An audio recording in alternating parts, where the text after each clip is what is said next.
Hi, my name is Annand, and I'm thrilled to be speaking at this year's Vedic Astrology Conference in Sedona, November 2019.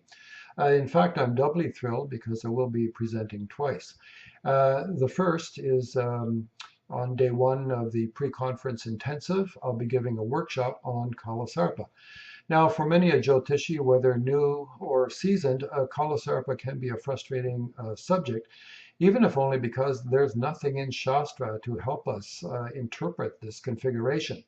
This is largely a consequence of Kalasarpa having arisen from a South Indian oral tradition, and there's very little that's been published over the years on the topic.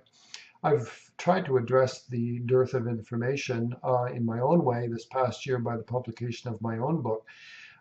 In this, I was helped hugely by insights from my teacher, Hart Defoe, but I also did extensive research on over 600 Kalasarpa charts, both famous people and those drawn from my own client files.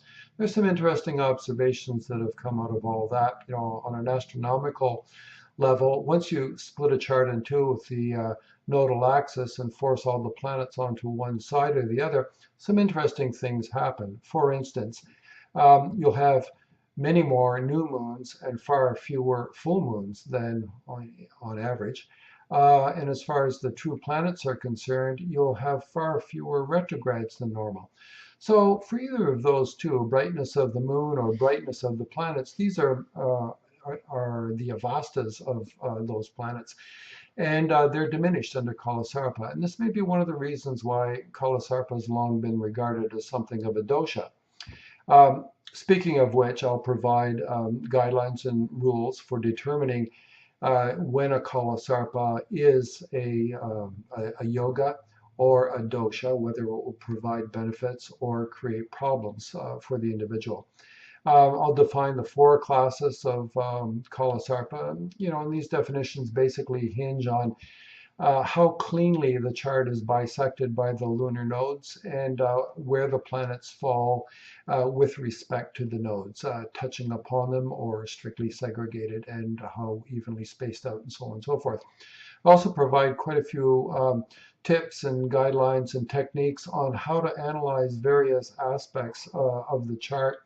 Most specifically, the strength and weakness of planets therein, and how their dashas and bhuktis will manifest in their periods as a consequence of being formed under a Kalasarpa configuration.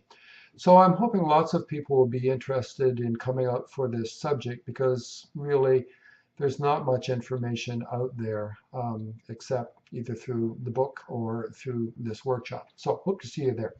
The other talk that I'll be giving is on Saturday, a regular lecture on the topic of Parivartana Yoga. Well, in this regard, Shastra is there. In Paladipika, Mantrashwara has defined the three types of Parivartana. That's Mahaparivartana, which is positive house lord exchange, that is non-Dushtana lords. Then there's 28 such combinations. There's the Kala Parivartana, which is when you have an exchange between the lord of the third and any of those positive house lords. And then there's 8 combinations for that. And then there's Danya Parivartana, which is trick lords in exchange with the positive house lords. And there's 30 combinations there.